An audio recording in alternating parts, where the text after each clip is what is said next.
Jason Pineda, this man, just 16 years old. He's a senior from the Bronx, Metropolitan High School in Bronx, New York. Now, you play for the Bronx Bombers. Eric Semler has put together a team. It's a team of opportunity, really, and you have found your way to a lot of these perfect game events. I think you found your way here to the World Wood Bat. They say, now Jason, I don't know if this is true, you can tell me, that some of the best players and the best teams in the world at your age are here. What's this experience been like for you? We know, you and I talked before, we know it looks very different than life daily in the Bronx, but what's this been like for you? This is by far behind anything in the world, like the best tournament I've been to. Why? All the scouts, all the competitiveness, the best guys are here. Tell me about the opposing teams and the players that you've walked by and that you've seen. I've seen the top-ranked guys, other guys, the underestimated guys. Everybody putting the same amount of work. Everybody's doing what they have to do. I love that word, underestimated guys, because maybe that was you a year ago, right? Yes. Maybe that was you at Metropolitan High School and not exactly getting the attention that you hoped you would get. It's not that you were frustrated about it, but you hoped. Well, you've gotten it this year. Describe your experience. Folks, he signed at U of M. He's going to the University of Michigan. Describe how Coach Bakich or his staff found you. I'd love to know how that happened. We were down in Georgia. I had pitched the game before that, and it was my rest day, actually. They came to watch the game. They asked if my name was on the roster, and they wanted to see me. Coach told me to go to the pen, get ready.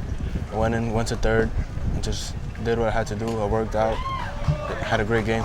You had a great game, single day. And then how did the communications go after that with him? How does that happen? Well, I was young. I was still in my sophomore year, so they can't really communicate with you. They called Eric and asked if I can go on my unofficial visit to visit the University of Michigan.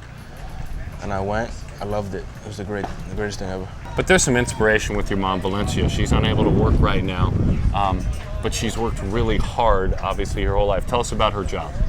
My mom came to this country when she was very young. She had kids very young also. She found a job at a hospital in Brooklyn. She woke up at 4 o'clock in the morning every day, went to Brooklyn, did her job, and she always told me, whatever you want, you have to go and get it. And that stuck with me forever. What advice does she have about the classroom? She said that's the biggest thing. Baseball doesn't always work out, but the classroom is always there for you. So you have the perspective. You appreciate the work that she's put in to get to this point, unable to work right now. And on occasion, too, you have good times where you see your dad Julio. He, too, works hard. Yes, definitely. What's his gig? He's a mechanic. He's been a mechanic for quite a long time now. He came to the United States on his own, without his parents or anything. I see him on occasion weekly, and he's always there for me, supporting me. Whatever I need, he has it for me. He's always there. You know, life in the Bronx, you and I were talking about how sports and athletics kind of managed to break down those walls. We hope so. Yeah. I mean, like, obviously, he and I look different. I mean, it's Definitely. that's life. But sports kind of breaks down those walls. You were saying life in the Bronx. Sometimes people find ways to disagree instead of agree, right? Yes. Here is just baseball. Baseball is baseball. There's no barriers to anything. There's no, oh, you can't do this because of this. You can't do that because of that. Bronx, sometimes people don't have that same mindset. But here, it's baseball. Baseball is what it is. There's no color barrier. There's no anything. Nobody can discriminate. You do what you have to do. Well, where do you hope the story ends? I mean, we're telling the story now, and you're going to Michigan, and the Bronx Bombers have been a good avenue for you. When we talk again in 10 years, what are we going to be talking about? Hopefully the same thing about my life journey, all the work that's been put in, and I hope to reference other kids, and everybody has to work hard for what they want. What will your job be?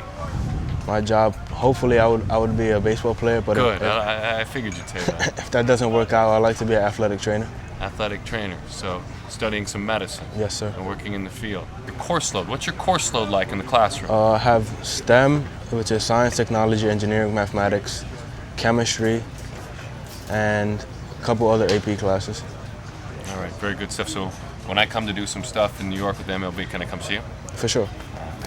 What kind of food are we going to have? My mom can cook for you if you want that. Really? Yes, authentic definitely. Dominican food? Yes, sir.